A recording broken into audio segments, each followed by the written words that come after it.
Alors bonjour à toutes, bonjour à tous. J'espère que ça va bien chez vous. Nous sommes aujourd'hui le 28 janvier 2018 et nous allons commencer avec notre revue hebdomadaire des marchés. Alors nous allons commencer avec la parité euro-USD dont on avait parlé la semaine passée. Donc cette semaine, il y a eu un événement majeur sur la parité euro-USD où la BCE a laissé ses taux inchangés et on a assisté au discours de Mario Draghi qui a parlé de la politique monétaire de la banque. Donc le week-end passé, on avait détecté ce range, ce petit range dont on avait parlé, où on avait dit de surveiller la bonne supérieure ou la bonne inférieure. D'accord? Donc qu'est-ce qu'on a eu? Étant donné que l'euro-dollar est dans une tendance haussière à long ou moyen terme, il fallait chercher uniquement des points d'entrée à l'achat, c'est-à-dire privilégier les achats. Donc voilà, c'est ce qu'on a eu ici. On a eu la cassure par l'euro de notre range ici, de notre dérive latérale ici. On a eu un petit pullback et puis on a eu l'accélération haussière. Et les objectifs qui avaient été énoncés le week-end passé tous ces objectifs ont été atteints. Donc on a d'abord eu les 1,2360 ici qui ont été atteints, d'accord. Clôture au-dessus de 1,2360, on a eu les 1,2492 également. Vous avez vu, les prix se sont arrêtés à pile poil sur ce niveau. On a eu une cassure, mais les cours se sont clôturés en dessous de ce niveau. Donc actuellement, qu'est-ce qu'on a? On est en train d'assister à la formation d'un range également, c'est-à-dire une consolidation entre les 1,2360 et les 1,2492, entre ces deux niveaux-là. Donc le plan à établir pour la semaine prochaine, c'est quoi? C'est de surveiller également ce niveau. Sinon même, on peut matérialiser, on peut tracer le range ici également. Toutefois, on ira en H4. Il ne faut pas oublier qu'on a également, dans la tendance haussière à long terme, on a une petite tendance haussière également ici. Qu'est-ce que je veux dire par là? Juste que en cas de cassure par le bas du range, c'est-à-dire ça va considérer également par comment appelle-t-on, la cassure de cette petite droite de tendance, on va retourner sur ce niveau-là, c'est-à-dire les 1,2304. Donc si cassure des 1,2360, si une clôture en dessous de 1,2360, on ira à 1,2304. D'accord? Puis 1,23, 1,22, 28, ainsi de suite jusqu'en bas. Donc c'est fort probable, on peut assister à une correction de l'euro-dollar. Mais il ne faut pas oublier que la tendance de fond est haussière. Donc si clôture au-dessus, si casse pas le haut de notre biseau et de notre range, alors là, on aura l'accélération, la continuation de la hausse. On ira chercher les 1, 1,25, 78. Voilà, 1,25, 78. Toutefois, on avait parlé de cette droite baissière en monthly, graphique mensuel. Donc voilà, on est toujours en dessous de cette droite. Donc, il ne faut pas oublier, cette droite peut repousser les prix à la baisse. Donc on n'a pas encore touché la droite ici. Donc on peut venir toucher la droite, c'est-à-dire vers les 1,26, 119 avant de repartir à la baisse. Ou comme on peut avoir également une clôture dessus pour assister à la hausse vraiment de la parité euro-USD. Donc nous allons continuer avec USDJPY. Voilà, USDJPY, je vous avais dit de laisser la parité USDJPY aller toucher la bonne inférieure de son range et de son triangle symétrique daily. Donc la semaine passée, qu'est-ce qu'on avait? On avait détecté ce petit, cette petite droite de tendance, sinon ce petit support oblique dont on avait parlé. D'accord? Donc, je vous avais dit de privilégier les baisses, puisque le dollar est vraiment baissier. Donc, il fallait privilégier les baisses sur la parité USD-JPY. En temps, on avait d'abord parlé de, de cette droite également, où on avait dit ici, casse pas l'euro, achat pour viser cette zone-là. On a eu cette zone. Donc, les prix ont été repoussés à la baisse. Voilà, donc, ce qu'il fallait privilégier vraiment, c'était la baisse.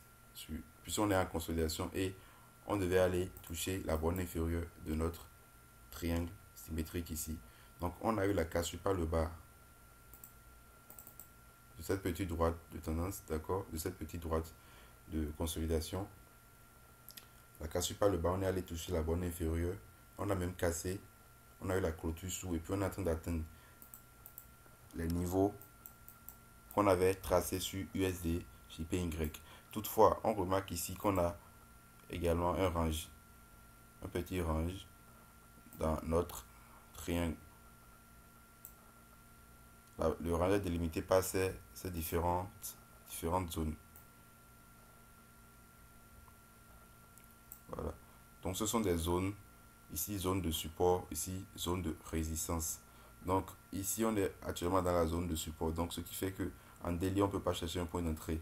Mais on sait quand même qu'on est baissier. Le triangle a déjà été cassé. Donc on peut chercher à revenir sur les 107,36. 107,36. Donc ici, quel plan on peut établir pour USDJPY? Voilà, actuellement nous sommes déjà dans la zone. D'accord, nous sommes déjà dans la zone de support daily. Donc je vous ai dit qu'il faut chercher un point d'entrée à la baisse. Par prudence, on va attendre la clôture, la cassure de ce dernier niveau, ce dernier creux pour entrer à la vente.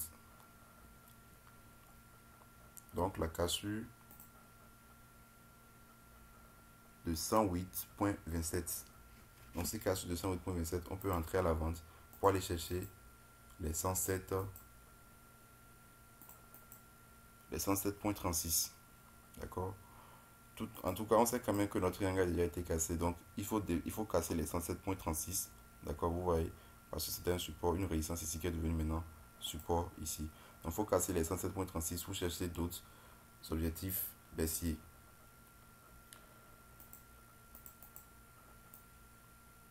Donc, voilà ce que je peux dire sur USD/JPY.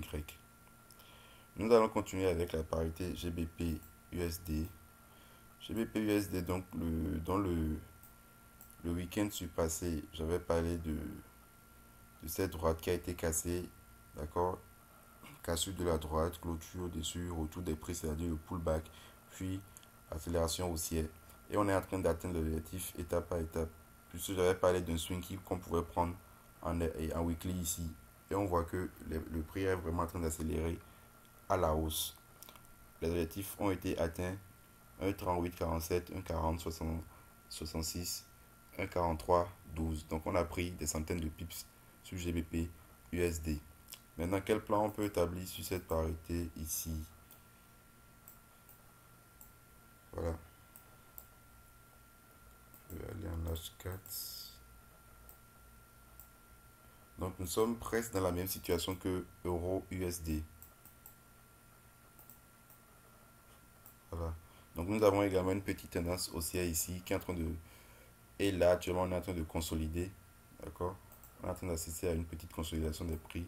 Parce qu'il faut quand même que les prix respirent avant de continuer la hausse. Donc on sait quand même que la tendance sur la parité GBP/USD est haussière. Maintenant, pour être prudent, on va établir un plan à la hausse et à la baisse, comme pour toutes les autres parités. Donc, GBP/USD, si cassure de ce niveau des 1,4086, d'accord, et capturer clôture sous ce niveau, on peut chercher à vendre et aller chercher d'abord ce niveau, c'est-à-dire 1,4004, puis ce sont des petits objectifs en intraday au fait, 1,3948 et après 1,3847. Donc si cassure 1,4086, on ira chercher 1,4004, sinon 1,4000 carrément, 1,3945, puis 1,3847. Ça c'est le plan à la baisse. Pour le plan à la hausse, maintenant il n'est pas impossible de chercher un point d'entrée sur ce niveau, c'est-à-dire en cas de formation d'un chandelier de retournement, on peut acheter pour viser la bande supérieure du range. D'accord. Acheter la bande et viser la bande supérieure du range, et si clôture au-dessus de la bande supérieure du range, aller chercher l'objectif un peu plus haut. Qu'est-ce que je veux dire par là? Après ça, nous avons, j'ai regardé un pouvoir, voilà, nous avons un 44,20. Donc si on achète sur la borne inférieure, et en cas de formation d'un chandelier de retournement, on ira chercher d'abord la borne supérieure, c'est-à-dire un 43,12, puis un 44,20. Un 44,20, puis un 45,99, sinon un 46,00. Donc voilà tout ce que j'avais à vous dire aujourd'hui, les plans que j'ai établis. Donc, je vous souhaite un excellent dimanche et très bonne semaine de trading.